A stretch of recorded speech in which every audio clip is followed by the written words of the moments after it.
Bom dia. Queria, de início, agradecer a presença dos senhores que estão aqui, senhores e senhoras que estão aqui presentes, em especial do Dr. Batistão, presidente do SESCOM. Agradecer a presença do Dr. Benedito, que vai nos brindar com a palestra de hoje, e o Dr. Márcio, que além de ser coordenador desse grupo, ele é presidente da JUSCESP e contabilista, o mais importante. Ele muito nos honra a presença dele. Muito obrigado. Fazer rapidamente a apresentação do Dr. Benedito. Dr. Benedito Davi Filho é mestre em Controladoria e Contabilidade pela Universidade de São Paulo, bacharel em Ciências Contábeis pela PUC São Paulo, Pontifícia Universidade Católica, realizou cursos no USGAI, Georgia University, Inovação e Tecnologia na Stanford University, da Califórnia, Imperial College de London. Participou das reuniões da comissão constituída pelo Conselho Federal de Contabilidade para a edição do ITG 1000, é coautor de livros e autor de vários artigos publicados em revistas especializadas, ministra palestras nas áreas de contabilidade e auditoria, foi professor convidado do curso de pós-graduação da FEA, Ribeirão Preto, gerente sênior de auditoria da Deloitte, auditores independentes e membro da Comissão de Ética da Associação Interamericana de Contabilidade, AIC. É sócio fundador da empresa Núcleo, Auditores e Consultores Independentes Limitada, prestando serviços de auditoria, consultoria, assessoria empresarial, contabilidade internacional e treinamento profissional a empresas de diversos ramos de atividade. É vice-presidente administrativo do SESCOM São Paulo, que é o Sindicato das Empresas Contábeis e das Empresas de Assessoramento, Perícias, Informações e Pesquisa do Estado de São Paulo. Muito me honra, ele é conselheiro do Codecom, agora titular representando o SESCOM, né?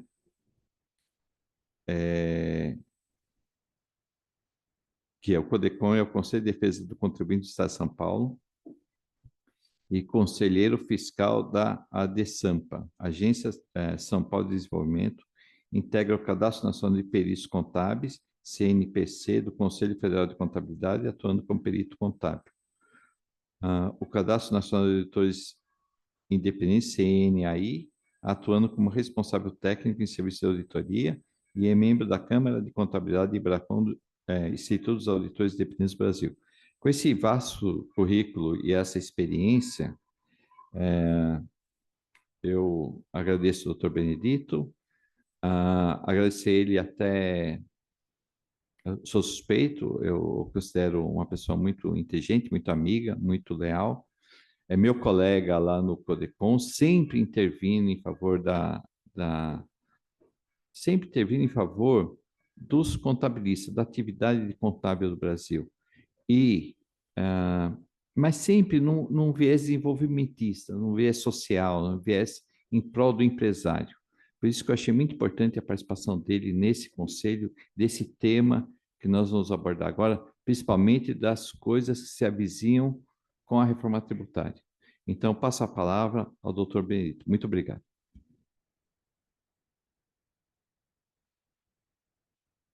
Sim, bom dia. É um prazer enorme, Humberto, estar aqui na Casa do Comércio. Eu fiquei muito lisonjeado com o convite e eu vou tentar transmitir um pouquinho para vocês do que é a vida do contador, né? No sentido de que ele tem algumas prerrogativas e muitas responsabilidades, né? E talvez vocês não tenham ideia desse processo que eu vou tentar esclarecer um pouquinho aqui para vocês hoje. Humberto, eu vou precisar de algum tempinho para falar, mas se eu estiver me alongando, você me corta, porque eu, quando começo a falar, é difícil parar. Mas vamos lá. Vamos lá, que eu queria começar falando para vocês um pouco da ciência contábil, porque nem todos sabem do trabalho do contador, mas não conhecem a formação que ele tem e o alcance que essa formação que ele tem proporciona. E por isso que tem as prerrogativas, né? A ciência contábil, ela é milenar, né? E ela tem uma base estrutural, ela tem dois pilares que são muito fortes e que determinam a concepção de ciência no processo, porque o processo, para ser, você ter um caminho que leve a você chamar de uma ciência, ele tem vários parâmetros que precisam ser seguidos, né? E entre eles, um é a metodologia, tá lá. Mas a contabilidade ela tem dois pilares que são fundamentais. Um é o princípio da competência e o outro é o princípio da entidade. Vocês que são empresários têm que ter em mente que a empresa é diferente da pessoa física. Então, esse é o princípio da entidade. A entidade, ela existe, tá certo? Além do investidor pessoa física, né? Então, esse é um pilar importante. Então, quando a gente fala da ciência contábil aplicada, tá certo? Esse pilar tem que ser respeitado.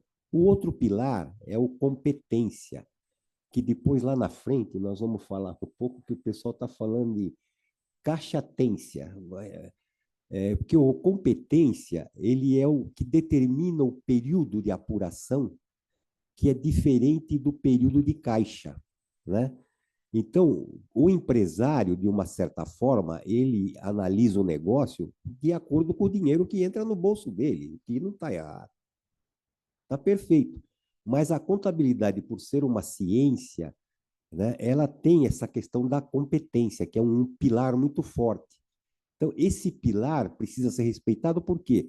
Porque ele permite, por exemplo, a comparabilidade de períodos, né? Se não existisse esse pilar, você não conseguiria comparar períodos e passar informações, tá certo? Relevantes, ó, nesse período você foi melhor, nesse aqui você foi pior. Percebe a essência, né? E outro ponto relevante é a questão da metodologia. A contabilidade tem a metodologia que é conhecida por partidas dobradas. É uma metodologia que está aí há 530 anos, e que, pelo jeito, não vai surgir nada melhor, porque se em 530 anos, com toda essa evolução que a gente está tendo, e depois vamos falar um pouco dela, não surgiu nada ainda melhor em termos de metodologia, acredito que a partida dobrada seja um caminho. E a partida dobrada para o profissional da contabilidade, para o cientista contábil, ela é super importante. Por quê? Porque ela permite, ou ela ensina, ou ela treina o profissional a enxergar os dois lados. Você é obrigado a enxergar os dois lados do fato, da transação, para poder fazer o registro, que acaba sendo um registro histórico da entidade, de forma adequada. Então, por isso que quando o pessoal fala de débito e crédito, na verdade, ele está falando dos dois agentes da transação, né? Dos dois agentes do fato. E por ter essa visão, o contador ele consegue ter um olhar diferente para o mundo dos negócios, porque ele está sempre olhando as duas partes. Ele não está focado em olhar o negócio específico. Ele sempre sabe que para aquele negócio sobreviver, existe uma outra parte que faz parte do processo. Então, isso aí é super importante. E existem outras, a objetividade, que eu não vou entrar muito em detalhe, mas essa ciência, por conta desses princípios, ela permite que você preveja, faça projeção, preveja futuros, simule, tá certo? E permite que você esteja sempre inovando. Tanto é que a contabilidade, nesse período, ela evoluiu, ela criou a auditoria, criou a contabilidade de custo, a contabilidade gerencial, a contabilidade societária, tributária, digital, internacional e agora, mais recentemente, a socioambiental, né? Então, é um universo acadêmico que está por trás do conhecimento que técnico que o contador tem e que ele leva no dia a dia para ajudar os empresários nas suas tarefas. Eu queria só citar 3 pensadores da ciência contábil que tiveram essas grandes contribuições. O maior e talvez mais conhecido é o Luca Paciolo, que é o criador das partidas dobradas. Mas tem 2 outros também muito grandes, porque nesse período a ciência contábil era basicamente uma escola italiana, né?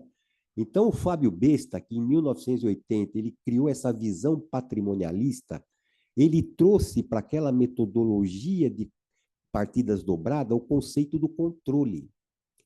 Ele percebeu que, ao fazer o registro das transações, você poderia exercer o controle. Tá certo? Olha só que interessante como as coisas vão evoluindo.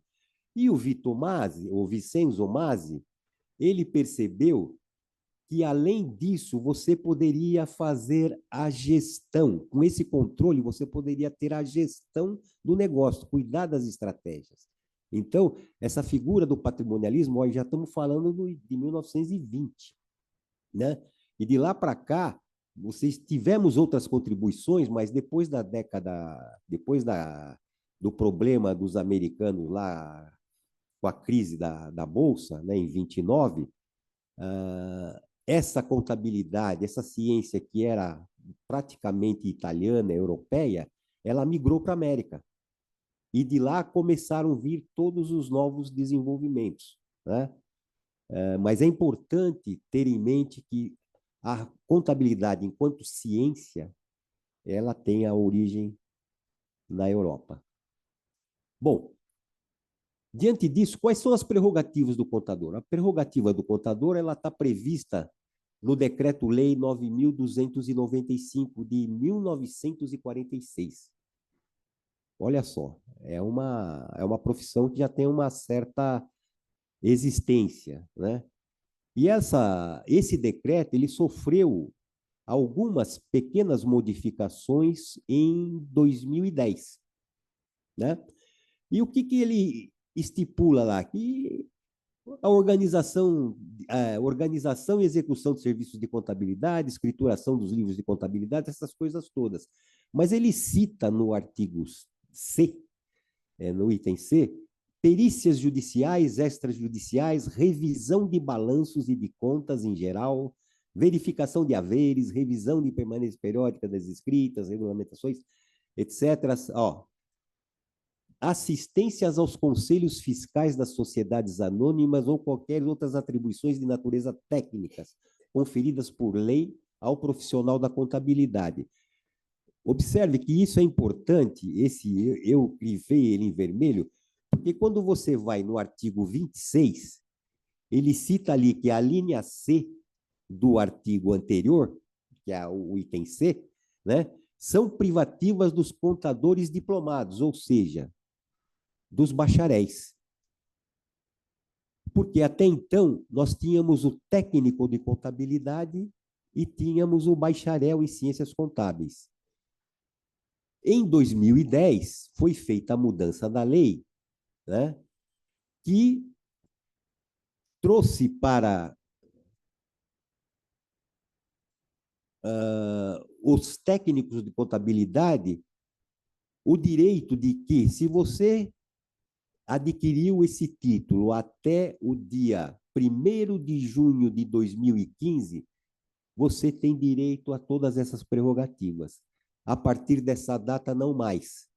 Então, a partir do dia 2 de junho de 2015, só o bacharel de contabilidade possui as prerrogativas previstas lá no item C, né?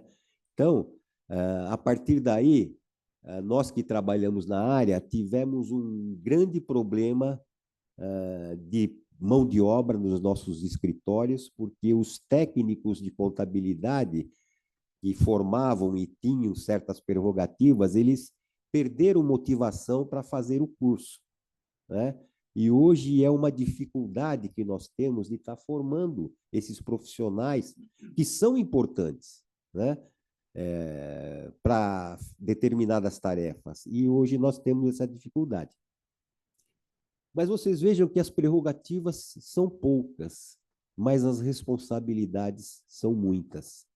Eu vou lá rapidamente elencar. Eu fiz aqui o meu dever de casa, eu fiz um inventário, um breve inventário das responsabilidades do contador. Não se assustem com isso, porque esse inventário ele não é exaustivo. Pode ser que tenha mais e eu não consegui identificar. Mas vamos lá.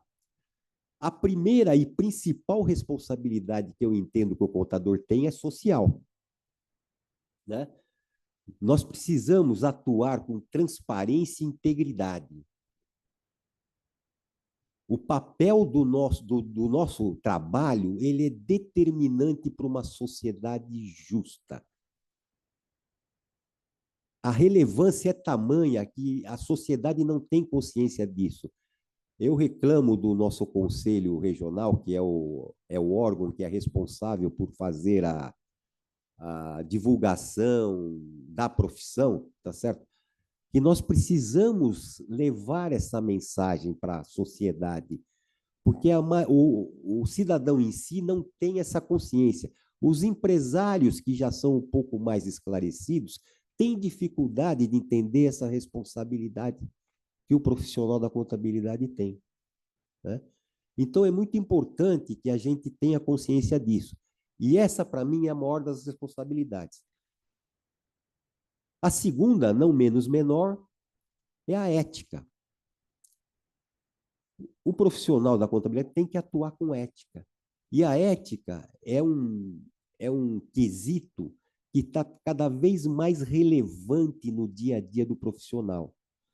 As entidades que coordenam a profissão a nível global, elas estão cada vez mais subindo a régua na questão ética. Por quê?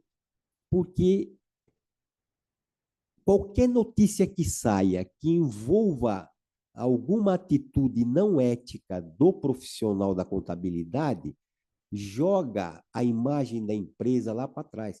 E aí viram os motivos de piada que vocês comumente veem por aí. Ah, isso é coisa de contador. Ah, é o contador que fez. Tá certo? Então, os padrões estão subindo.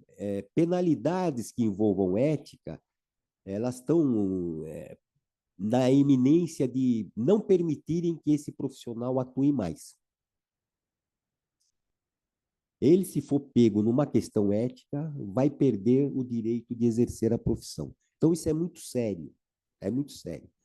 E aí nós temos a responsabilidade técnica e legal, que é a mais comum, que todo mundo vê no dia a dia, e é aí que o bicho pega. Vamos começar pela responsabilidade civil. O próprio Código Civil brasileiro já atribui lá responsabilidades para o contador. Já no Código Civil, está lá. O Código de Processo Civil também tem responsabilidade. Está lá, tem artigos específicos que tratam disso. Então, o profissional da contabilidade ele já começa a receber essa carga no Código Civil. Em 2002, quando foi revisto o Código Civil, surgiram esses artigos aí que já deixou os profissionais preocupados. Tem a responsabilidade penal. A lavagem de dinheiro, tá certo? É uma lei que acabou sendo implementada aqui, a Lei 9.613, mas ela veio muito por pressões de organismos internacionais. E eu vou depois listá-los para vocês aí, que acabou com que surgiu uma lei que colocou em artigo, ó, você, contador, é obrigado a comunicar ao COAF qualquer operação ou proposta de operação que possa estar relacionada aos crimes previstos nessa lei. Veja só, nós temos um artigo, um inciso no artigo 10 da Lei 9.613, que fala, contador, você tem que ser um dedo duro. tá certo? Você tem que ser um dedo duro. Independente de você comunicar ou não a parte que você vai estar dedurando, você tem que dedurar. Então, veja, quando a gente tem a relação contador-empresário, quão difícil é isso. Por mais que você, no dia a dia, tente fazer com que as informações cheguem, sejam transparentes, que transações ou negociações não sejam omitidos para que a escrituração seja feita da melhor maneira possível, tá certo? Quando o empresário não tem essa consciência, pode estar sujeito a isso, né?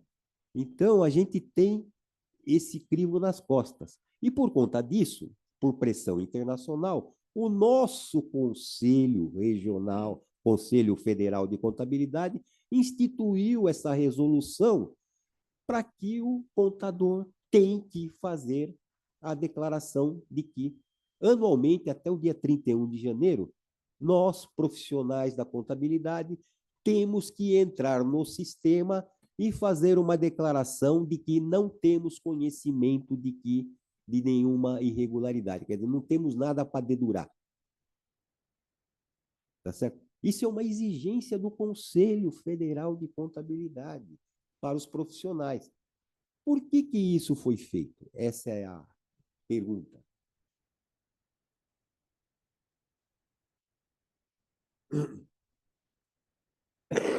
Por quê?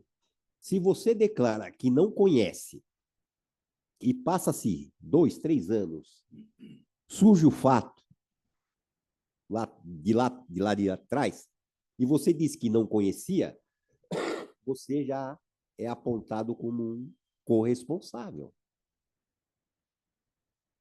Então, essa declaração que a gente é obrigado a fazer anualmente é muito séria.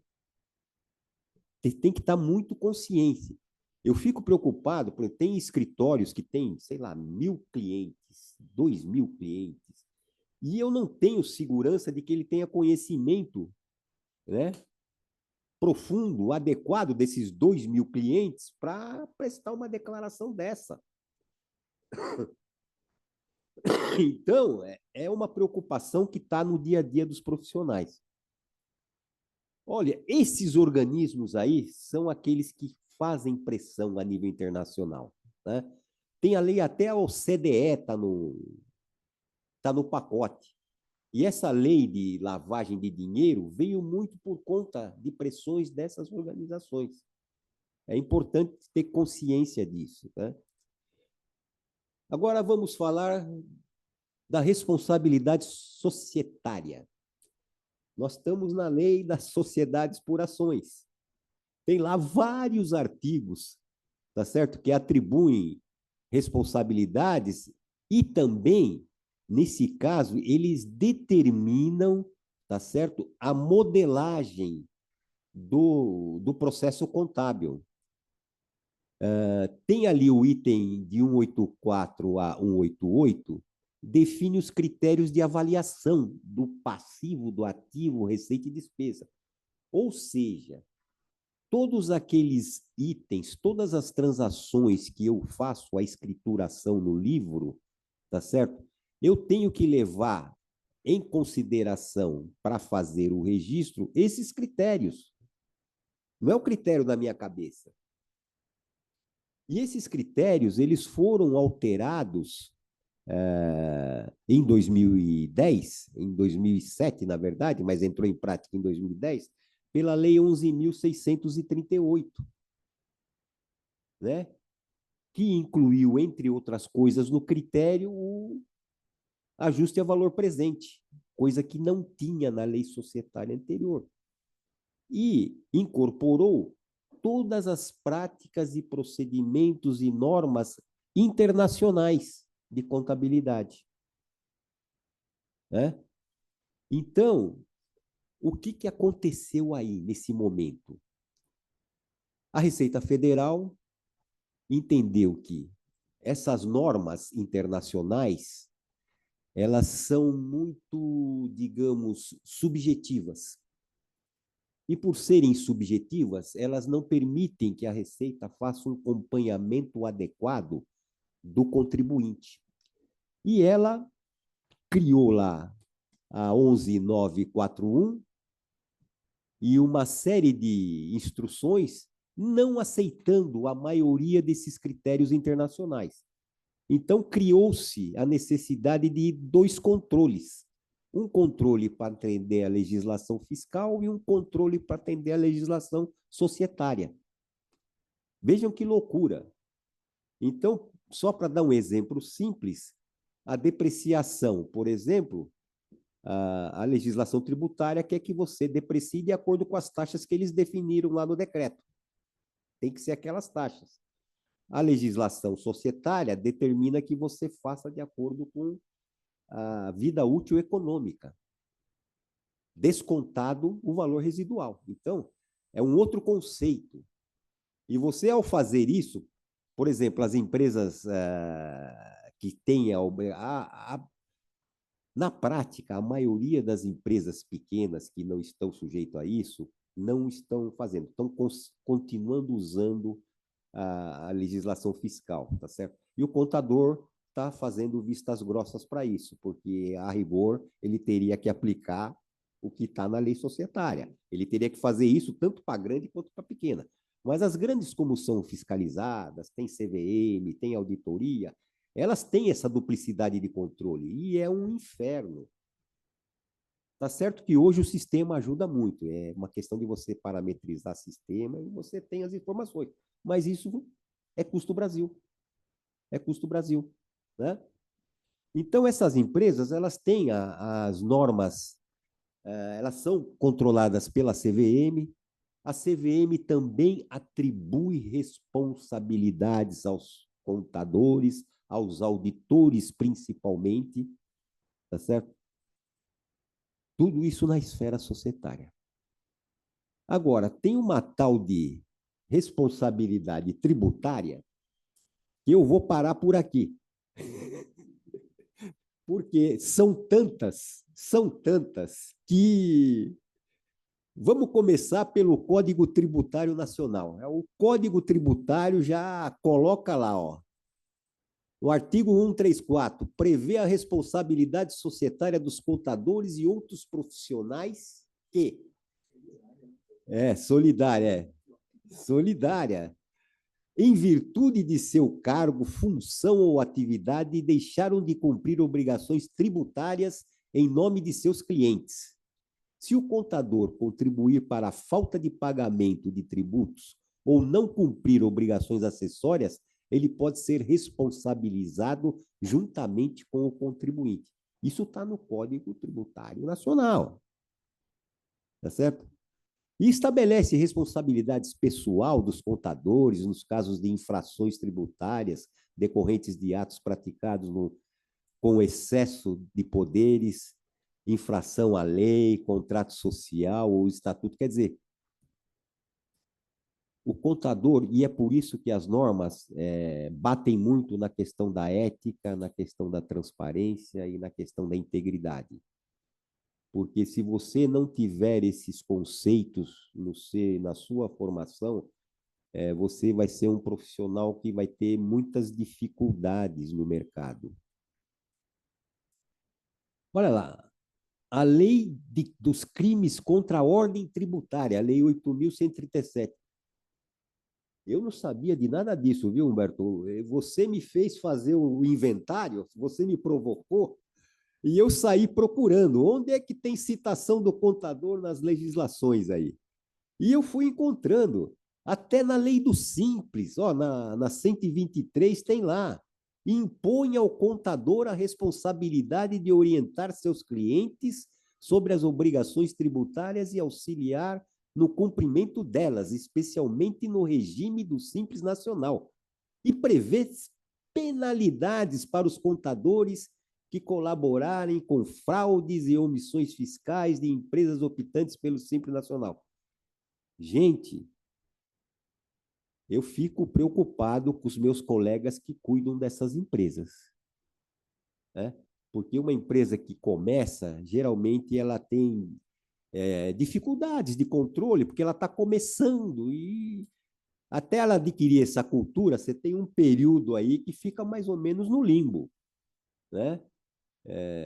E, infelizmente, nem todo profissional tem esse cuidado de estar junto do empresário, mesmo porque, depois nós vamos falar sobre isso, o empresário também não tem como remunerá-lo. É uma coisa complicada de se fazer o ajuste fino, né?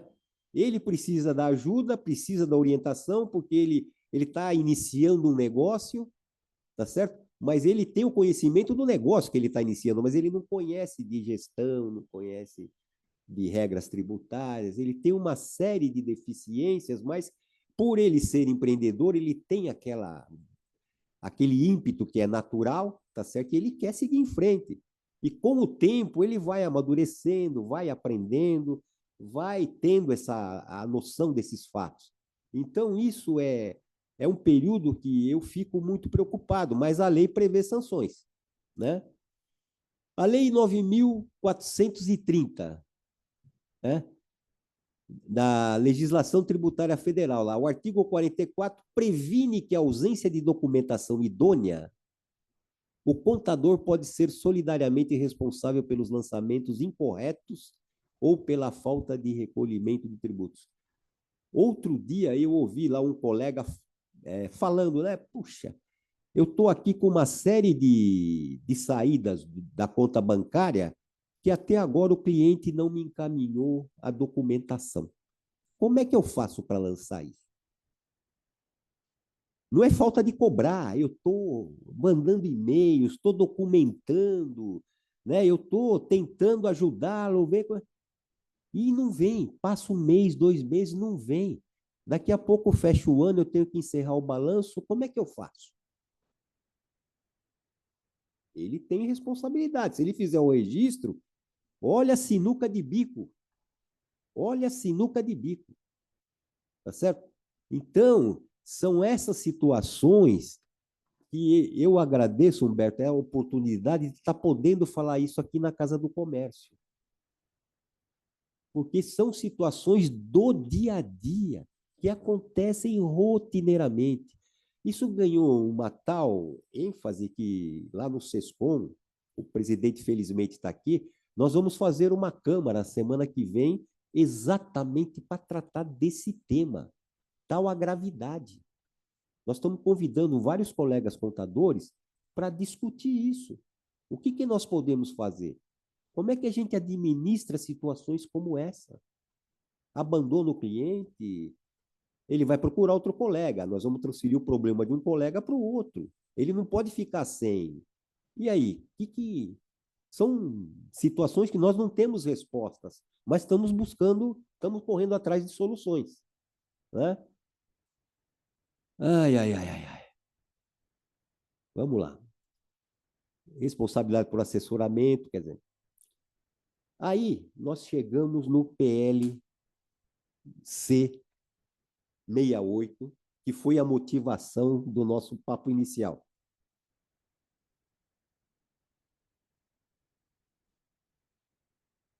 O PLC 68, ele está trazendo, tá certo? E a nossa conversa inicial nesse sentido foi que, como ele está em andamento, há possibilidades ainda de se trabalhar na redação, né?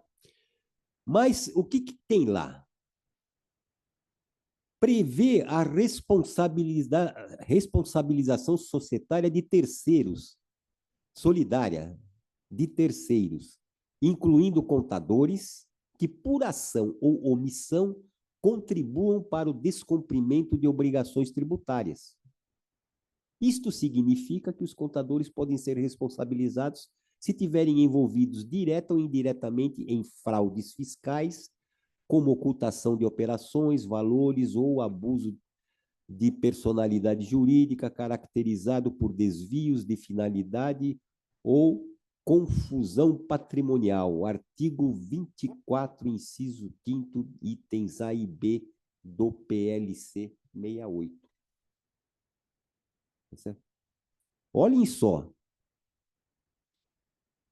Só que eles fazem questão de destacar que isso só será levado adiante, né, se realmente a culpa for comprovada. Mas a gente está entendendo que não é bem assim. Primeiro vai se incluir você no processo e depois vai ver se você tem culpa ou não tem. Ninguém vai fazer o contrário, né? Então, olha só onde a gente está chegando. Aí eu queria propor essa reflexão para vocês. As leis tributárias brasileiras atribuem aos contadores responsabilidades significativas na orientação, apuração e cumprimento das obrigações fiscais de seus clientes. A responsabilidade pode ser solidária ou pessoal, dependendo da natureza da infração, do erro cometido. A conformidade com essas normas é essencial para evitar sanções administrativas, civis e criminais. Vejam, isso é uma reflexão no sentido da essencialidade da atividade profissional do contador. É essencial, porque olha o que tem de consequência nessa reflexão, né?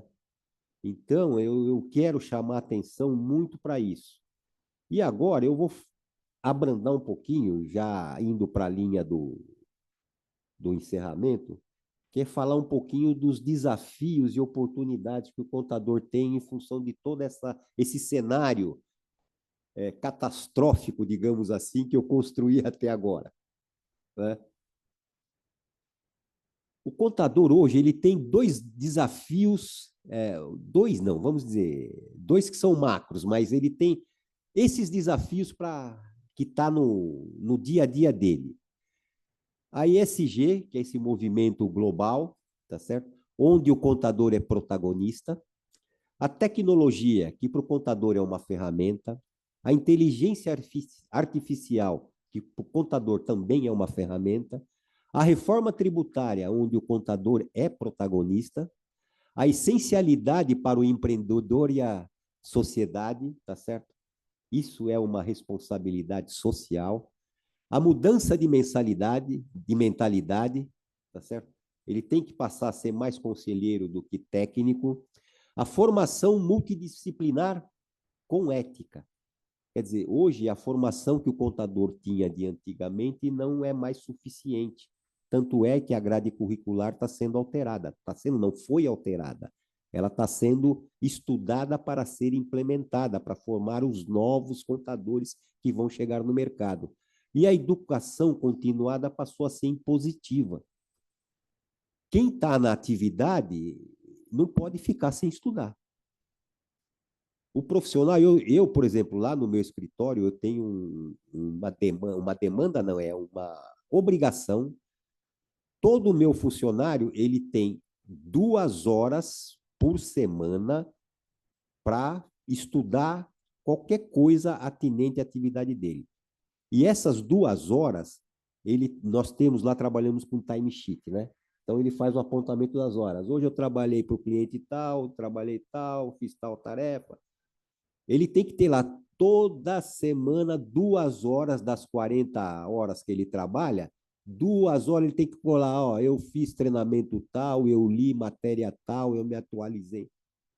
Porque não dá, você não pode ter equipe destreinada e você também, enquanto coordenador da galera, você tem que estar atualizado. Porque a velocidade das mudanças são tamanhas e a gente não está conseguindo acompanhar. Ó, vamos falar do protagonismo primeiro. Na questão da sustentabilidade, o contador ele foi chamado a nível internacional para padronizar os relatórios socioambientais e governança. Por que o contador foi chamado para isso? Já existem, ou já existiam, ou existem no mercado, várias entidades cuidando desse assunto. Várias. No mundo inteiro, tem várias entidades tratando disso. Só que elas não têm a metodologia das partidas dobradas, de ver os dois lados, tá certo? Que permita, e também não tem o pilar da competência, que permita você construir relatórios, informações que possam ser colocadas no tempo e comparáveis ao longo dele. Por isso que os contadores foram chamados. Pô, vocês conseguiram universalizar aí o padrão contábil, vocês reportam relatórios padrões que são padrões no mundo inteiro, 130 países têm o mesmo modelo, os mesmos critérios. Vocês são os caras, tá certo? Então nos chamaram e foi se criado um grupo pelo um organismo internacional maior, que é o IFAC, que é o International Federation Accounting Committee. Ele é o órgão que coordena tudo que tem de ciência contábil para baixo, está sobre esse board, né? E aí, o que acontece? Eles criaram um segmento que está tratando só disso. E é bom a gente falar um pouco disso rapidamente para os empresários, que são duas linhas. Uma linha é as normas de contabilidade, outra linha são as normas de sustentabilidade. Em algum momento elas têm que se falar. Em algum momento elas têm que se falar. Por quê? As normas de contabilidade, que é a que determina a escrituração das empresas, elas têm um critério de materialidade, critério para valorização, subjetividade, tem um monte de premissas ali que são assumidas para que se tenha uma escrita padronizada no mundo inteiro. As normas de sustentabilidade têm a mesma demanda. Ela tem critérios que não são esses que eu mencionei, né? Ela tem padrões de materialidades diferentes, que podem ser qualitativos e não quantitativos. Tem uma série de outros critérios, materialidades diferentes. Então, são outros critérios, mas que em algum momento elas vão ter que se falar. E é por isso que o contador virou protagonista dessa história. Porque aqui no Brasil, a partir de janeiro de 26, os contadores são responsáveis por assinar os relatórios de sustentabilidade. Então, veja, mais uma responsabilidade. Nós somos responsáveis por assinar esse relatório. Ah, mas você tem que saber de responsabilidade? Não. Mas você tem que assinar o relatório. Então, trate de se informar. Você vai ter dentro das empresas engenheiros, ambientalistas, pessoal técnico preparado para levantar essas informações, mas o seu papel, tá certo? Enquanto responsável pela informação que vai ser divulgada ao mercado, você tem que ter plena consciência daquilo, que você não está informando abobrinha para o mercado. Tá? Então, olha só a responsabilidade do profissional da contabilidade. Na reforma tributária, aqui, o contador é o integrador do fisco e do contribuinte, é o formador do empreendedorismo, fomentador do empreendedorismo, é o principal operador do sistema tributário, é peça fundamental na conformidade fiscal e tributária. E, além disso, atende 100% das empresas. Dizem que no Brasil, 95% das empresas são atendidas por empresas contábeis, por escritórios contábeis. Os outros 5% são por contadores que estão dentro das empresas. Então, 100% das empresas são atendidas pelo profissional da contabilidade. Né? Por isso que nós temos um protagonismo. E aí, Humberto, me vem aquela questão. Por que eu não vejo nas grandes mídias contador falando sobre reforma tributária? Eu vejo economista, vejo advogado, vejo um monte de político que não sabe nem o que está falando sobre reforma tributária. E o contador, que é o protagonista, que conhece, que sabe quais são os impactos que isso vai gerar para os empresários aí no dia a dia, você não vê. Esse é um problema nosso, dos profissionais de contabilidade e de comunicação. A gente precisa ter, e é uma das habilidades adicionais que o contador tem, é melhorar sua comunicação. A gente é muito ruim de comunicação. A gente também sabe os nossos defeitos, né? A gente é muito ruim. Ah, tem contador que fala bem? Tem. Posso citar um exemplo para vocês, o Toninho Trevisan, todo mundo conhece. Toninho Trevisan, ele fala muito bem, se comunica muito bem e defende a contabilidade como ninguém, né? Mas é um caso. Vamos buscar dois, três, né? Bom, a ESG gera um monte de oportunidades para os contadores, mas a reforma tributária é um mar de oportunidades. É um mar de oportunidades. E eu vou citar apenas algumas, viu, Humberto? Só para não me alongar mais, porque eu já estou falando há 40 minutos. É o contador que detém o conhecimento da carga tributária atual para determinar e aconselhar as empresas dos reais impactos que o IVA novo aí, que virou dual, né, vai trazer para os negócios dos clientes. Muitas empresas terão seus benefícios fiscais extintos. O contador será peça fundamental para antecipar as análises dos impactos da extinção desses benefícios e poderá traçar novas modelagens tributárias. Consultoria para a revisão de cálculos de tributos e projeções de resultados das empresas em diversos cenários. Caberá ao contador fazer um prognóstico tributário para as empresas optantes do Simples Nacional, orientando-as qual a opção de recolhimento do IBS da CBF, por dentro ou por fora. Que a sistemática de cálculo está mudando, era por dentro, com a reforma vai ser por fora. Está todo mundo consciente disso? Quais são os impactos? Variação na carga tributária e nos custos das empresas impactam nos preços dos produtos e serviços, sendo o contador peça essencial de aconselhamento de seus clientes. O período de transição com dois sistemas tributários, por um período longo, haverá necessidade de um contador. O contador será fundamental para a implantação e adequação de forma eficaz, avaliando estruturas, sistemas, processos, pessoas e seus clientes. Observem, isso aqui estamos elencando aqui algumas das oportunidades que o profissional da contabilidade tem para ajudar o empresário nesse momento. E agora, bom, vamos esperar? Não, o momento é agora. O momento é agora. Não adianta deixar para depois. Olha a reflexão final que eu quero propor para vocês.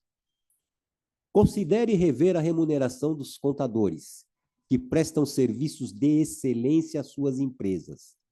As motivações foram colocadas e o momento é agora. Sem a computação quântica, que está prestes a chegar, a velocidade das mudanças é tamanha e um dia perdido pode ser determinante para o futuro dos seus negócios.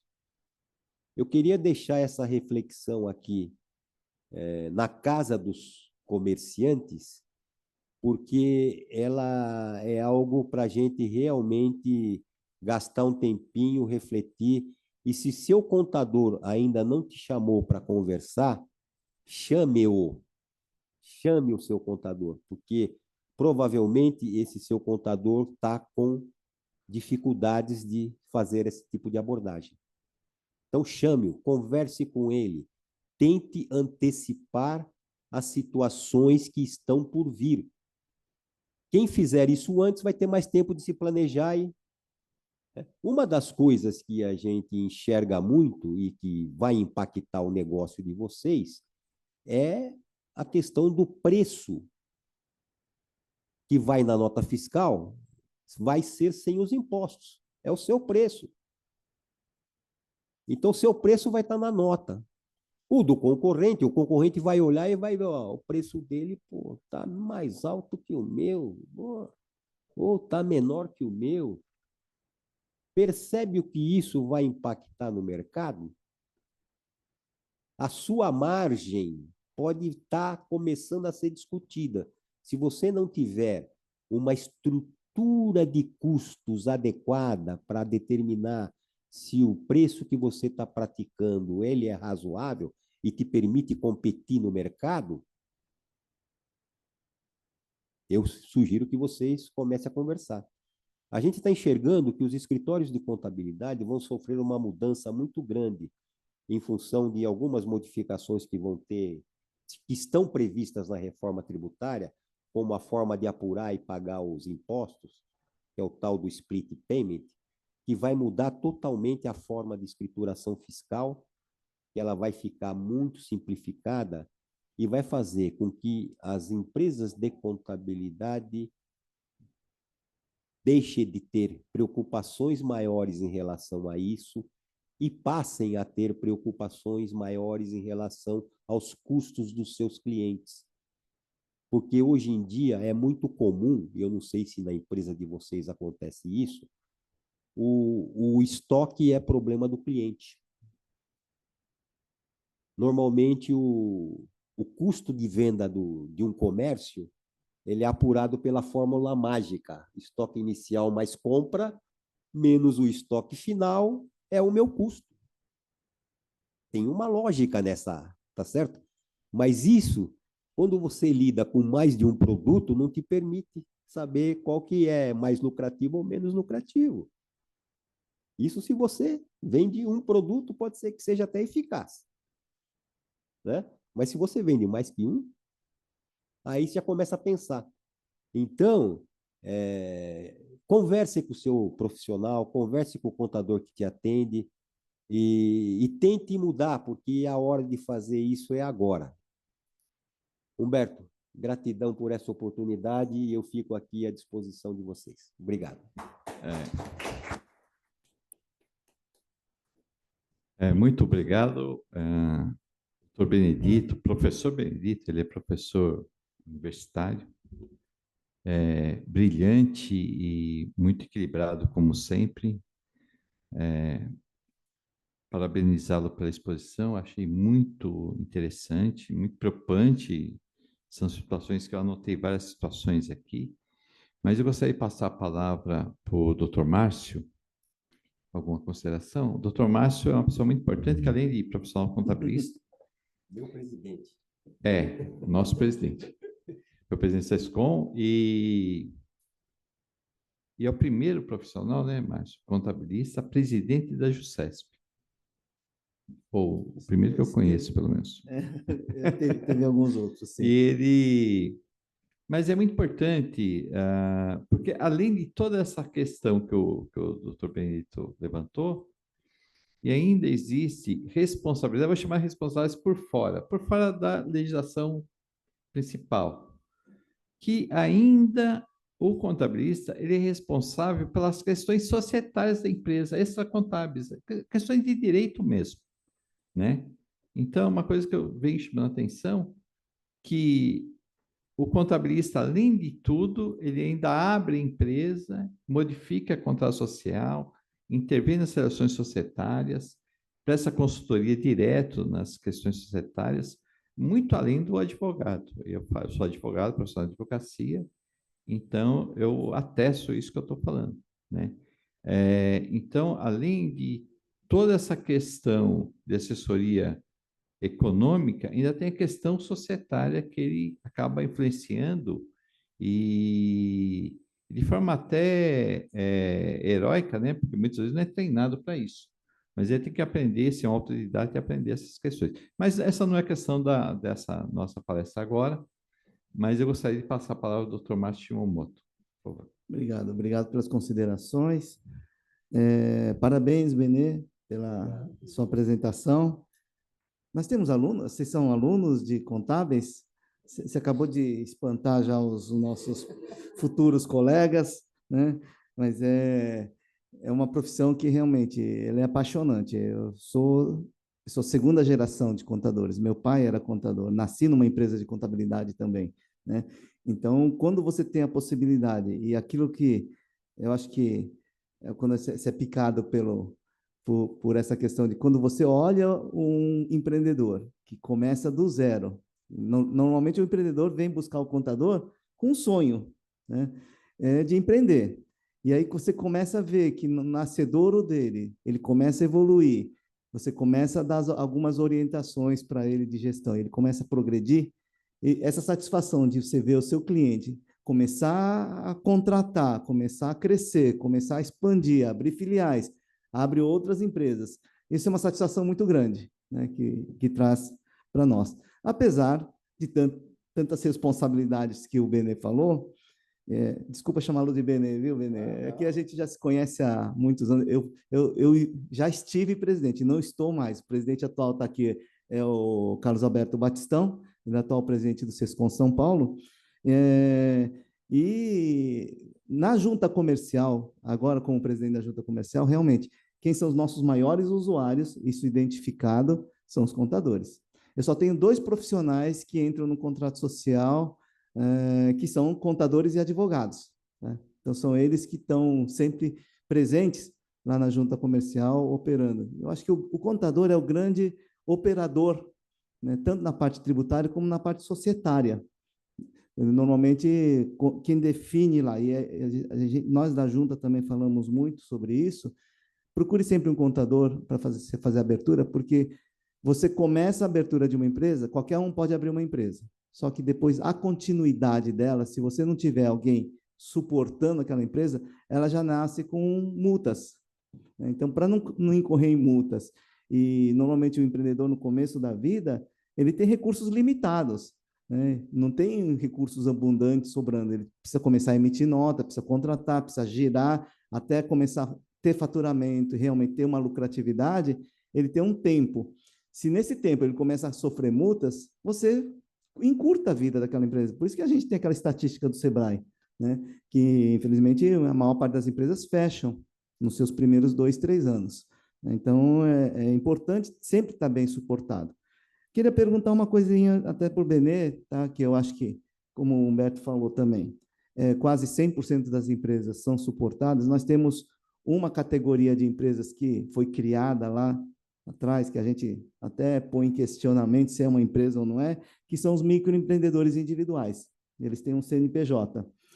Tem algumas obrigações. Primeira vez que eu vejo isso numa normativa, você trazer gratuidade de um profissional, de um serviço prestado por um profissional para uma atividade que você exerce. Ainda existe? Como é que é? E qual é essa gratuidade que os MEIs hoje têm dos profissionais de contabilidade? Ela ainda existe, né? Eu, por exemplo, lá no meu escritório, eu não tenho muitos, mas já fiz algumas, já fiz mais de 10, né? E a gente conseguiu a inclusão no anexo 3 por conta dessa prestação de serviço, né? Hoje os contadores pagam menos impostos por conta dessa inclusão no anexo 3, por conta de prestarem esses serviços ao pessoal do MEI. De vez em quando aparece uma ligação no escritório lá, eu sou MEI, estou precisando disso, de ajuda, preciso emitir nota, não sei como. Quer dizer, você sempre... Mas eu diria para você que esse é um tempo muito bem alocado. O que a gente questiona, quando você está ajudando alguém começar, tem um pouquinho do lado social, né? Que todos nós temos. Quando você está começando, ajudando alguém a iniciar, é uma coisa. Aí, a partir daí, você tem que prestar outros serviços, como declaração, aí a conversa já muda um pouco de figura, né? Porque você tem um tempo que foi dado para essa pessoa iniciar a atividade, aprender com ela, porque as rotinas, elas acabam acontecendo, né? No primeiro mês, talvez você tenha um determinado nível de dúvidas, no segundo apareçam outros, no terceiro, mas no final de um ano, provavelmente as dúvidas que você tem passaram a ser recorrentes, né? Então, vamos partir para o próximo nível. E é aí que vem a outra parte da ajuda aos MEIs, que não, você precisa ajudar ele a entregar uma declaração, e é algo que a gente acaba fazendo, mas não já entende que deixou de ser aquele trabalho que foi acordado para a inclusão no anexo 3. Ok, muito obrigado. Eu gostaria também de passar a palavra ao Dr. Carlos Batistão, presidente do SESCOM São Paulo. Obrigado, Humberto, pela deferência. Parabéns, Benê, pela apresentação. Bom dia, Márcio, também. Acho que excelente essa apresentação e reflexão, né? A gente tem, então, profissionais de contabilidade, estudantes e empresários, comerciantes ou não aqui na casa, né? Mas começando pelos contadores, de fato, né? Existe um histórico de que o contador não é valorizado, né?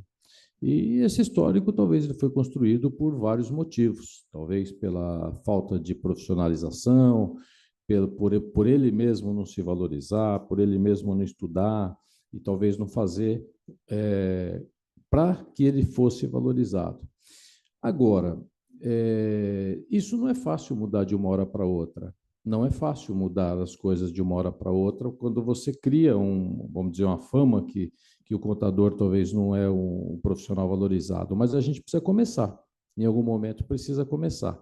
Essa apresentação do Benedito, por exemplo, traz as nossas responsabilidades, né? E traz motivo para a gente começar e a gente tentar se valorizar ainda mais. É o que a gente tenta fazer no SESCOM São Paulo, é o que o CRC tenta fazer também. Trabalhar, e a valorização vem disso, vem de trabalhar com ética profissional, vem de fazer serviços com qualidade. E para fazer serviço com qualidade, a gente tem que se formar, tem que ouvir, tem que estudar, aí depois tem que estudar, e depois tem que estudar, e depois tem que estudar de novo. Porque aí é que nós vamos ter ética e vamos fazer um serviço com qualidade. E aí nós vamos ser valorizados. Mas ainda para ser valorizado, nós precisamos nos valorizar. Então, se nós, como o Benê falou do Trevisan, se nós não falarmos bem da profissão, se nós sempre estivermos reclamando e entendendo que nós somos o inferior na linha de consultoria, se a gente sempre se inferiorizar perante, por exemplo, os advogados, e não querendo dizer, defamar advogados, qualquer coisa assim, a gente sempre vai estar numa linha de baixo. Então, nós temos que nos valorizar e ser os protagonistas. Mas, para isso, de novo, nós precisamos nos formar, estudar e cada vez fazer um serviço com maior qualidade. Então, acho que isso que o Benê falou é pura verdade. E, por fim, cobrar. Porque também não adianta a gente estudar, trabalhar, estuda 5 anos, estuda, vem nas palestras, lê o Código Civil, lê a reforma tributária e não cobrar. Também tem que aprender a cobrar. E tem que fazer valer o nosso serviço. E aí, também, se a gente não encontrar eco nisso, aliás, a gente encontra eco, porque se a gente fizer o trabalho bem feito, a gente consegue cobrar e a gente vai ser valorizado pelos empresários. Acho que a gente tem 2 momentos importantíssimos.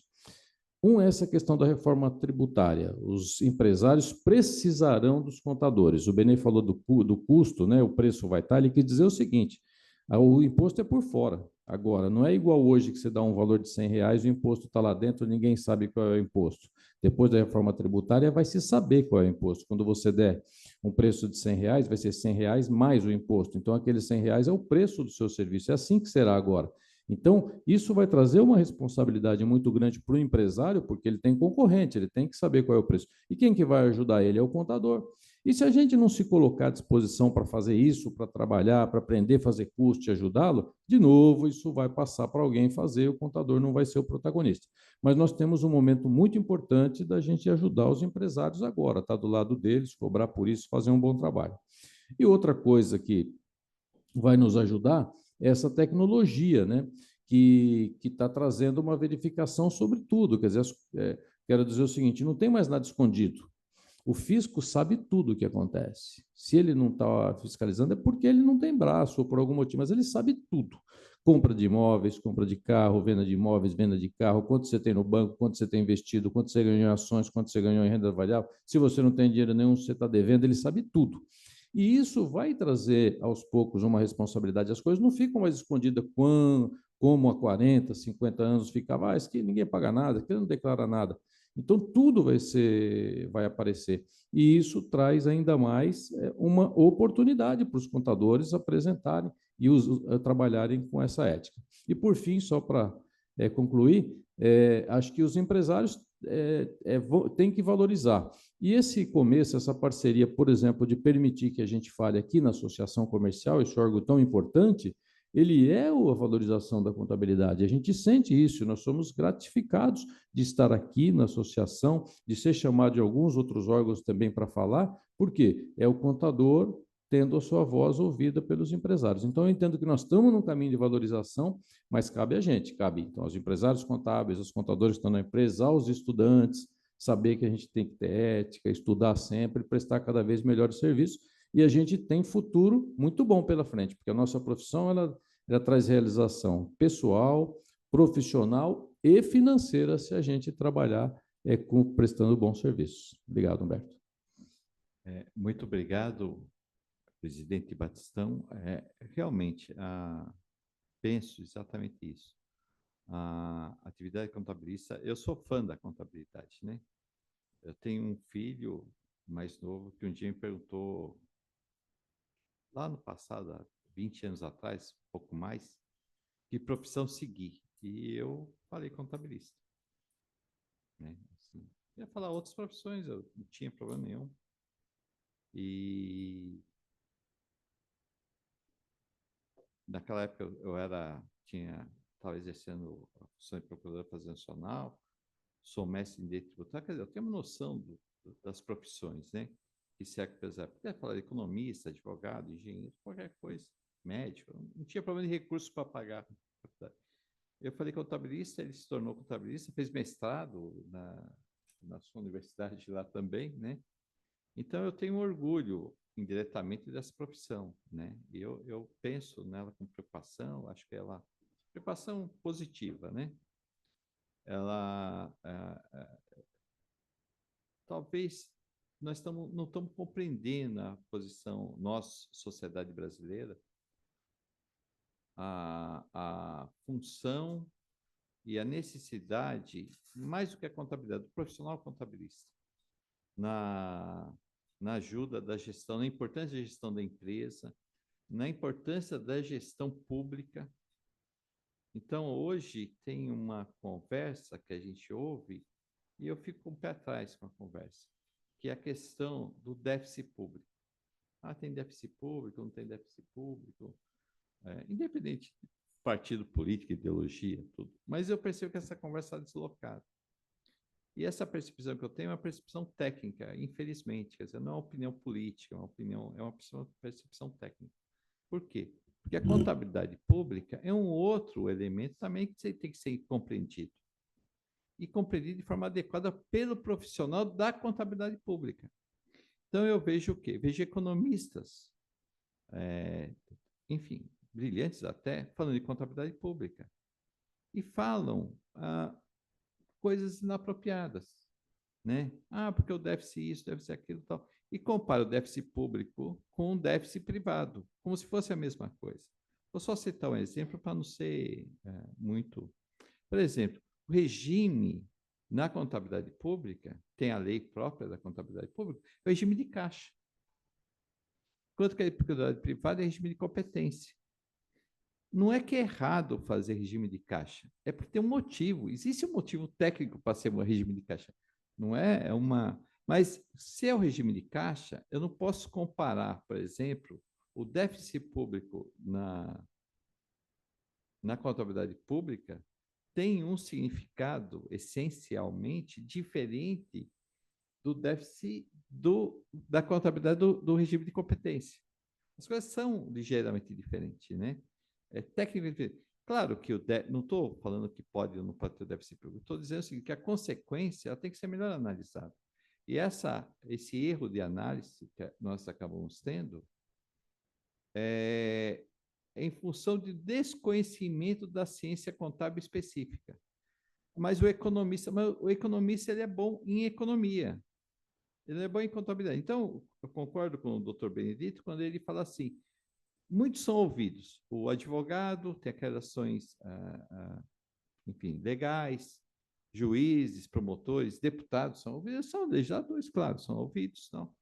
Mas não é ouvido o contabilista. O contabilista enquanto profissional de contabilidade. Né? Então, por exemplo, nessa questão de déficit público, nós ouvimos vários economistas de esquerda, direita, o mercado, tudo, mas e o contabilista? O que é déficit? E o que é um déficit público? Qual a consequência técnica disso? Quer dizer, porque, e uma coisa foi importante, eu tenho que ter o regime de competência porque eu consigo comparar períodos, né? O exercício desse ano com o exercício do ano passado, saber o desempenho da empresa, porque eu estou no regime de competência. E se eu estiver no regime de caixa, como eu faço essa comparação? Tem jeito de fazer essa comparação? As coisas não são elementares. Eu não posso transferir as coisas. Agora, se eu não tiver um contabilista me auxiliando até entender essas coisas, e no caso o contabilista muito especializado, que é o contabilista público, de contabilidade pública, que é uma cadeira lá eu lembro da FEA, tem a cadeira de contabilidade pública, né?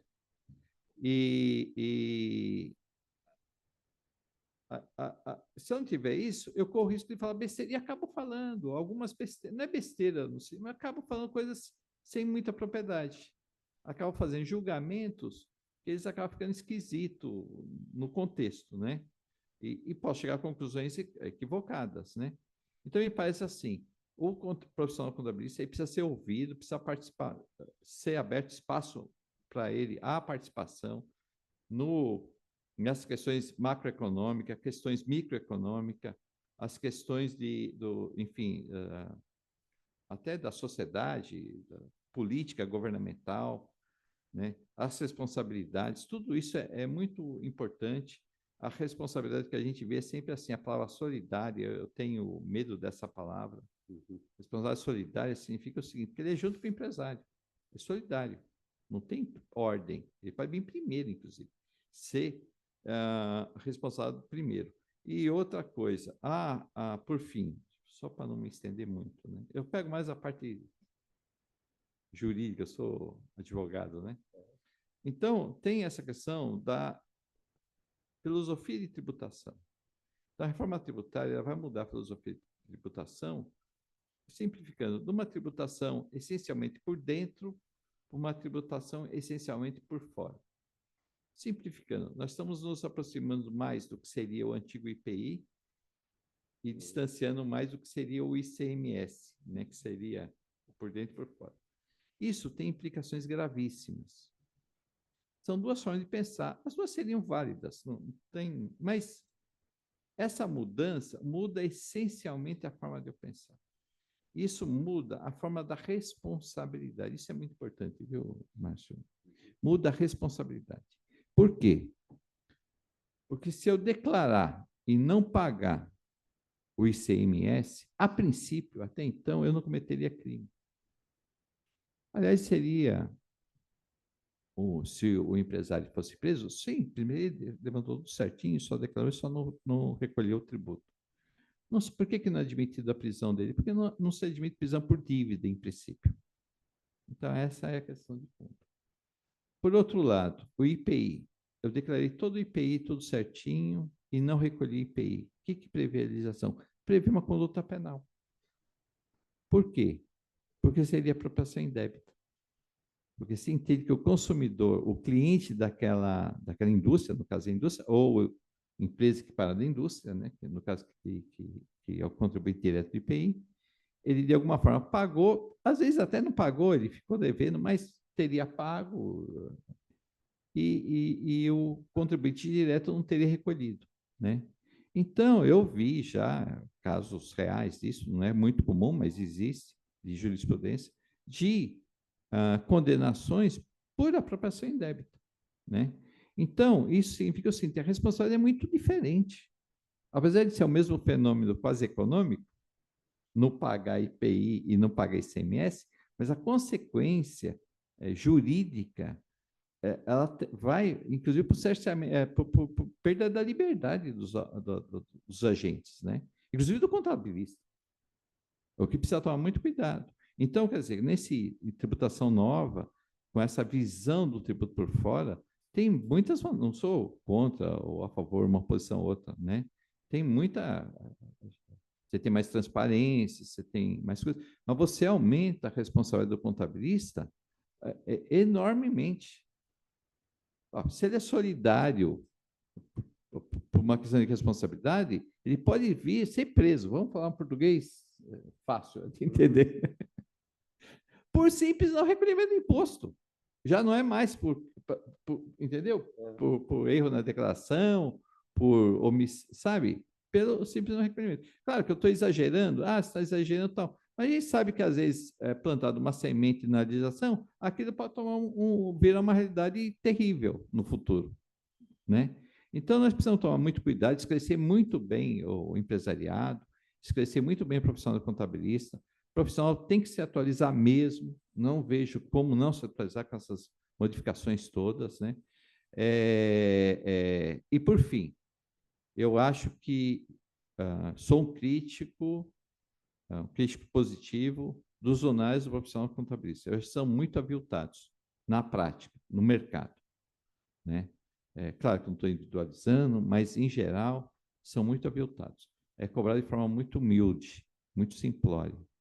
Então, se nós vamos exigir desse profissional, nós como sociedade brasileira, vamos exigir desse profissional, e tem que ser exigido dele mesmo, ele é profissional para isso, que ele tenha todo aquele protagonismo e aquela importância que tem, né, no desenvolvimento das empresas e do comércio, do serviço, enfim, no desenvolvimento da sociedade como um todo, nós temos que remunerá-lo. Não tem jeito, nós temos que remunerá-lo para que o estudante, o profissional, se sinta estimulado a permanecer na profissão. Senão, ele vai fazer outra coisa, né? E nós vamos perder inteligências nessa área aí, que vai ser péssimo para nós mesmos, né? Por fim, você abrir a palavra. Doutora Marília, a senhora quer fazer?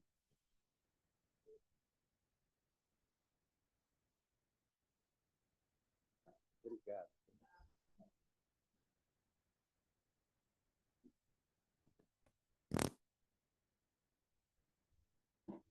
Então, eu queria parabenizar o professor, excelente didática, fez com que nós, alunos aqui, acompanhássemos tudo muito bem, muito lógico, muito coerente. Eu queria dizer que o tempo é pequeno, eu gostaria de ouvi-lo numa pergunta, mas antes eu gostaria de colocar sobre a importância do contador. Mudou muito isso, hoje mudou muito. Eu me lembro quando eu comecei na Faculdade de Direito, eu sou advogada, não tinha mesmo, porque era técnico, não se debatia, então era assim, faz a conta, né? Hoje mudou, e o SESCOM tem um trabalho fantástico. Eu tenho um profundo respeito pelo SESCOM, acho que vem realizando uma grande divulgação dos contabilistas. Eu fiz há pouco tempo na FGV um MBA de gestão empresarial. E lá já estava muito clara a importância do contador, não tinha dúvida, na estratégia da empresa. Então, mudou, né? Agora, é necessário essa questão que o senhor fala muito bem da responsabilidade social. Aqui, hoje, na mudança, na reforma tributária, estão falando quem está se propondo a falar.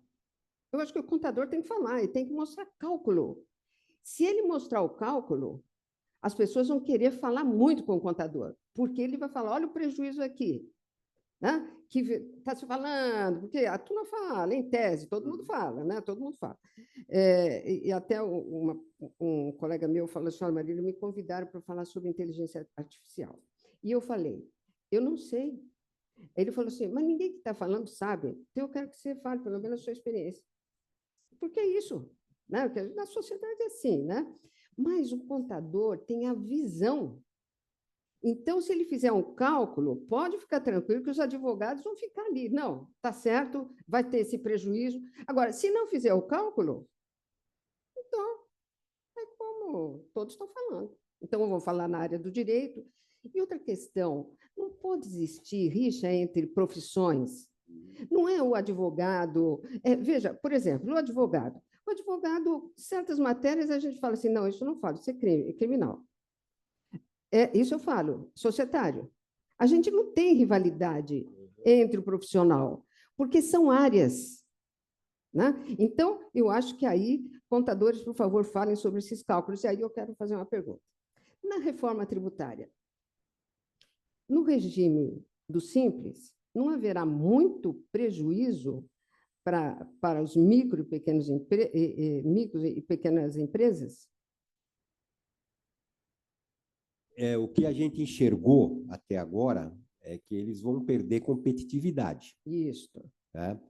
A legislação ela está prevendo o cálculo por dentro e o cálculo por fora para o simples, tá certo?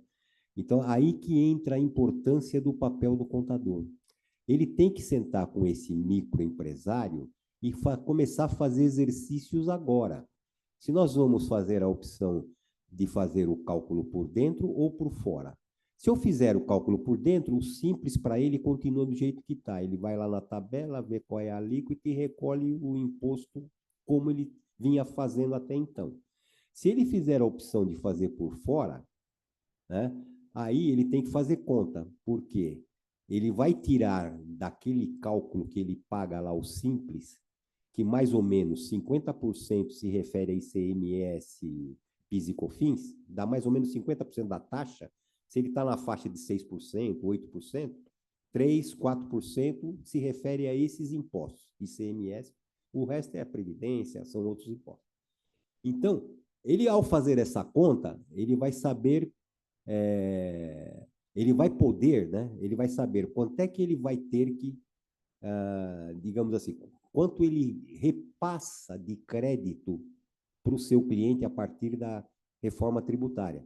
Ele vai poder passar aquilo que ele recolhe, né?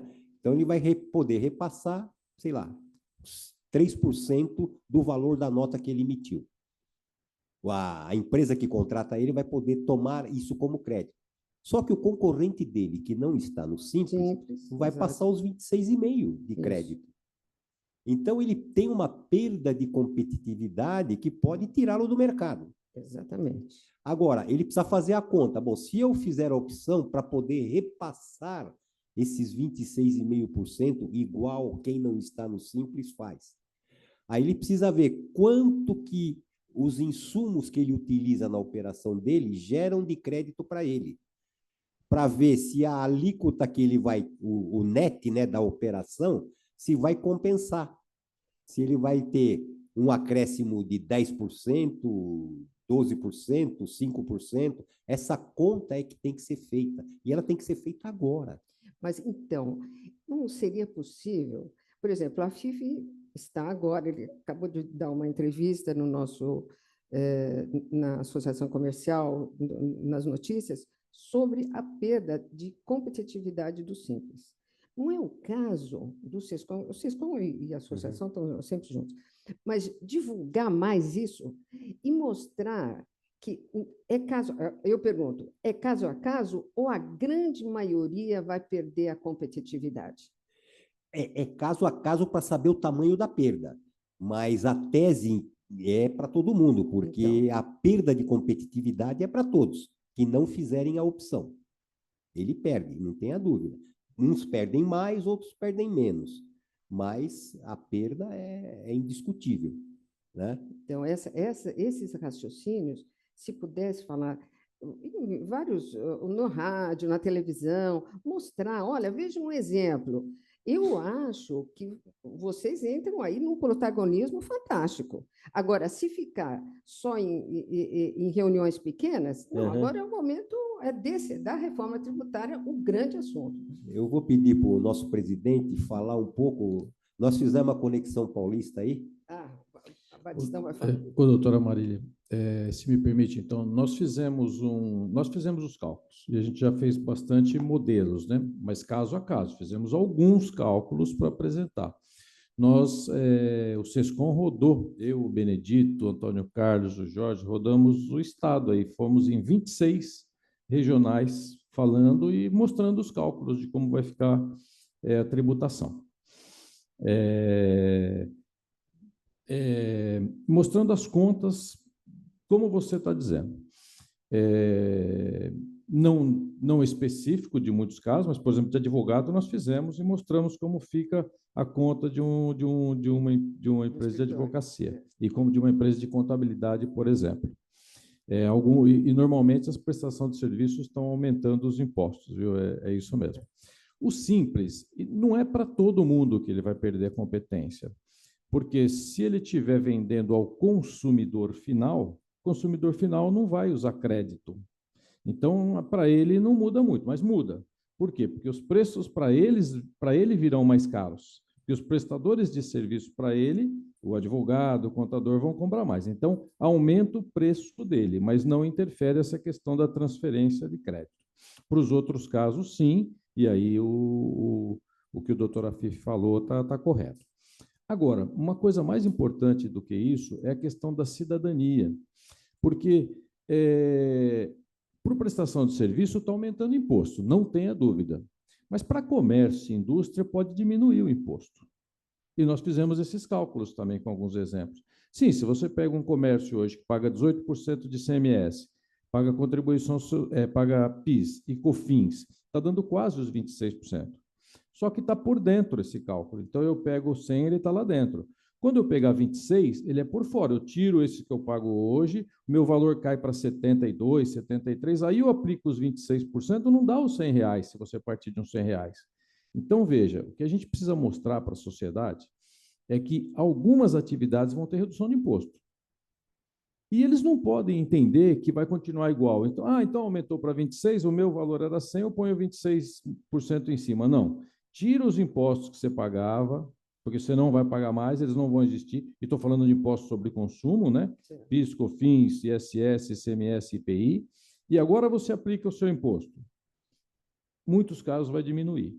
E esse é o cuidado que a gente tem que tomar e tem que divulgar isso também, porque senão todo mundo aumenta o preço, é lógico que toda a sociedade vai pagar. Então tem que ter esse equilíbrio de alguns reduzirem quando tem que reduzir e outros aumentarem. Por fim, eu ia dizer o seguinte: nós gostaríamos muito de falar ao público, falar na televisão, falar no rádio, falar em todas as mídias que tivessem, mostrar isso, mostrar os cálculos. Temos alguns cálculos, só precisamos encontrar essas mídias, essa forma de se fazer ouvir, né? Mas isso, o marketing do SESCOM podia ir atrás, porque isso é divulgação. Eles sempre querem pessoas que falem, né? Não é não é um segredo. Então, tem que ir lá, o divulgador falar, olha, essa matéria, nós temos esse conteúdo. Eu acredito, pela experiência que eu tenho assim, de mídia, que será muito bem-vindo. Tem que ter pessoas que falem, né? Isso tem que ter o voluntário da pátria aí que vai falar. Mas isso é muito bom. Você veja essa questão que o Márcio fez de nos levar lá para a junta. Foi muito positivo o que ele fez, explicou. Então, essa aproximação cidadã, como você falou, é fundamental. E nós precisamos dessas pessoas de visão social, de estratégia. Nós estamos num momento fundamental de mudança. E essas pessoas como vocês, por exemplo, que conhecem bem, precisam nos ensinar. Obrigado, Maria. Alguém que quer se manifestar? Eu vou passar a palavra para o doutor Rogério. Bom dia a todos. Não, eu queria só registrar aqui e deixar a minha imensa satisfação em rever o meu querido amigo Humberto Gouveia, que após uma ausência justificada foi muito sentida. Esse conselho não é o mesmo sem Vossa Excelência. Perde o seu brilho, perde a sua eloquência, perde os conhecimentos que a gente adquire aqui nessas palestras. Eu estou falando tudo isso porque eu sou muito amigo dele, gosto muito dele e estou te falando de coração mesmo. Hoje eu fiquei sabendo que você estaria aqui, eu vim aqui especialmente para fazer essa saudação e deixar registrado nos anais da Junta Comercial, da Associação Comercial, e sob a presidência do presidente da Junta Comercial aqui, deixar registrado essa minha alegria. Muito obrigado. Votamos como relator. Tá, eu tenho que dar um desconto, porque de amigo a gente tem que dar um desconto, porque quando receber elogio. Por favor, Paulo. O Paulo, depois o Luiz Alberto. Bom dia a todos. Doutor Berendir, uma palestra magnífica, né, sobre as prerrogativas, né, então, agora esse bate-papo agora recente, né, que teve, é tão incrível ver a importância do que é a contabilidade e tudo que vocês têm, fazem, né, o que está acontecendo, e a gente escuta todos os dias. Eu sou um defensor, assim, até meio passional, da profissão, escutando aquela história, a inteligência artificial vai acabar com a sua profissão, né? E até ontem estava uma discussão dessa, porque eu fazendo um trabalho num cliente, né, dentro da parte de governança, e escuto o tempo inteiro o cara falar mal do contador, né? Eu falei, pô, mas que absurdo. Pô, tá vendo? O cara não me ajuda. Não foi, né? Assim, mas o que acontece? E aí, mas antes dele responder, eu falei, quanto que você, primeiramente, paga para o seu contador? Ah, R$ 200. Eu falei, ah, tá. Olha, eu falei, pô, mas a tua empresa, o porte dela, cara, você está pagando o seu porte bem. Você está fazendo um trabalho de governança aqui dentro? Você não entendeu ainda a importância do que é seu contador aqui? Ah, mas inteligência artificial, você vai acabar esse cara. Tudo dele, ele tem sistema para tudo. Eu falei, então, você vai longe com isso. Eu falei, então, até o meu trabalho aqui, eu estou pensando o que você vai, se você vai me pagar, né? Paulo, os avanços tecnológicos, né, todos eles, inclusive a inteligência artificial, a gente entende que eles contribuem demais para a redução do espaço, do tempo que você gasta para dar as respostas aos tomadores de decisão. No passado, a gente levava um mês para fechar o mês passado. Com as tecnologias, hoje você fecha, os bancos, ele fechou a agência, ele pode fechar o balanço. Tá certo? Isso, o que é? É a velocidade, a tecnologia nos ajudando. E agora a inteligência artificial vai nos ajudar muito na questão do tratamento dos dados. Nós vamos poder trabalhar esses dados de formas mais rápidas, né? E poder produzir relatórios mais interessantes para o tomador de decisão, né? Mas a cabeça ainda é do profissional. Ainda é do profissional. Pode ser que lá no futuro, né, o machine learning aí, a máquina aprendendo com a máquina, mas a cabeça ainda é do profissional.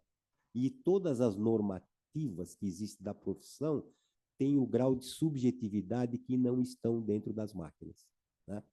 Então, a profissão é perene ainda, não temos preocupação se ela vai acabar ou não, ela não vai acabar.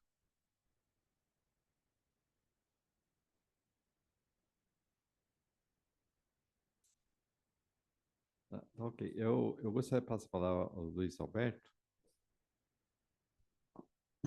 Boa tarde a todos, quase boa tarde, né? Parabéns, Benedito, pela sua palestra. Assustou um pouco o pessoal, principalmente aqui os mais jovens, né? Mas foi bem por aí. Não tenta ficar escondendo as coisas, né? Márcio aí, o meu querido presidente da Justesp, e meu querido Humberto, amigo, e não como eles têm muita saudade, a gente está sempre em contato, né? Bom te ver bem tranquilo assim com você. Eu quero falar um pouco sobre a valorização do contador. Existe uma cultura nossa, não por jovens hoje, mas aquela cultura do contador, ele se envolver, tanto pessoal e emocional com o dono da empresa, certo? É aquela história do 2 mais 2, né? Quanto você quer que dê? Então, como é que fazer hoje, com essa geração que ainda tem muitos aí por aí, nesse lado emocional, que a pessoa se envolve realmente, né? Outro dia eu estava falando com o Humberto sobre isso. Ah, mas eu não vou cobrar, que o cara está com dificuldade, essa coisa toda. Como sair dessa cultura para os jovens para não entrar nessa? É uma pergunta difícil, mas o que acontece? A profissão, ela ganhou um grau de complexidade, né? E a gente está tratando ela como sendo uma profissão multidisciplinar, né? E hoje, por exemplo, tem muito contador que é psicólogo, ele é tudo, menos contador. O empresário chora no ombro dele, ele tenta, conta história, tal. Então, mas essas habilidades, tá certo? Elas estão sendo previstas no novo currículo, tá certo? As universidades estão trabalhando nisso para ver qual é a dosagem, como é que eles vão calibrar isso para formar o novo contador, né? E alguma coisa vai vir de bom. porque eles estão sendo, os docentes estão sendo muito pressionados, porque agora já tem a normativa, tem uma realidade, tem inteligência artificial, tem todo um cenário novo que a universidade precisa dar respostas, né? E eu tenho certeza que muitas desses pontos que a gente está comentando aqui, eles vão estar contemplados na formação dos jovens que vão escolher a profissão de contador para trilhar a carreira. Por fim, eu já, como última consideração, gostaria que a dona Jane, eu conheço que é o contadora operativa, ela trabalha no chão de fábrica, digamos assim, né? Fizesse alguma consideração. Olá, parabéns.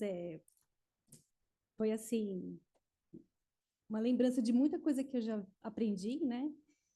Extremamente importante, né, para o nosso cenário. Eu acho que a gente tem que divulgar. Eu sei que o Sescom tem feito um trabalho, mas a gente precisa avançar mais, porque tem muitas empresas contábeis carentes. Eles são focados em entregar as obrigações e atender o cliente, de ouvir o cliente e ajudar o cliente. É uma questão muito de comunicação e muito da emoção.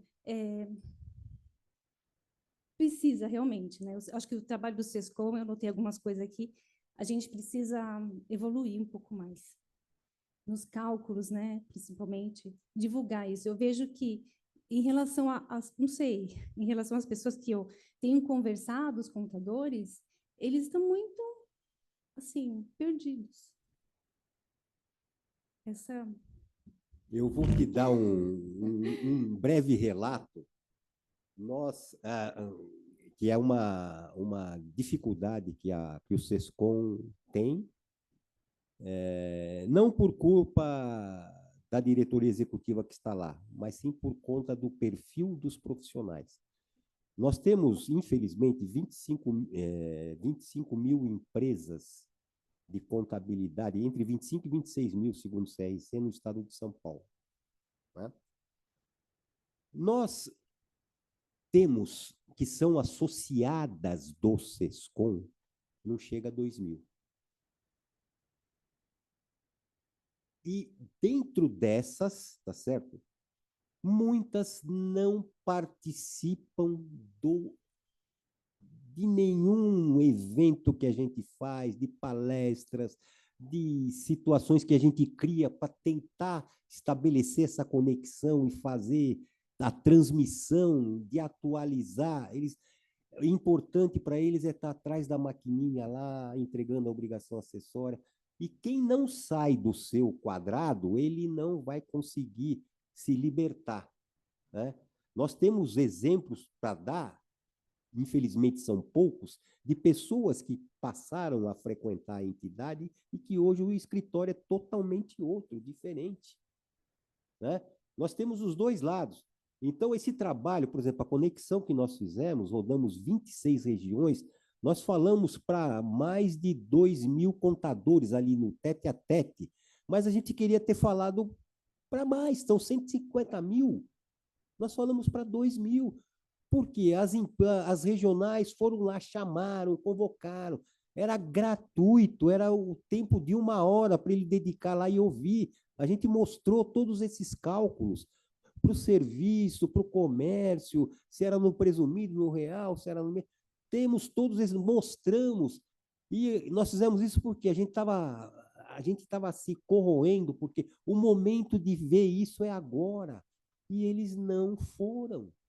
Então, a gente não sabe a forma de sensibilizá-los, nós não descobrimos ainda qual é a via para fazer com que eles deixem um pouquinho a maquininha deles lá de produzir ECD, ECF, e vamos ver o que está acontecendo no mundo. Quer falar alguma coisa, Batistão? Não? Tá certo. Eu vou, pelo horário, eu vou encerrar a reunião, agradecer a todos a participação, mas antes eu só vou fazer uma entrega de uma comenda ao Benê, que é tradicional aqui do COS, né, e da casa. Puxa vida! Eu faço. Vamos lá. Eu faço.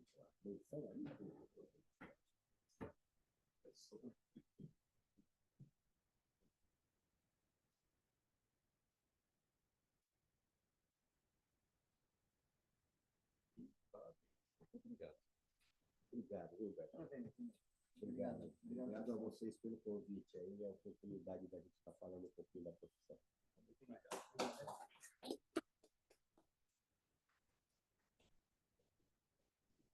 Assim.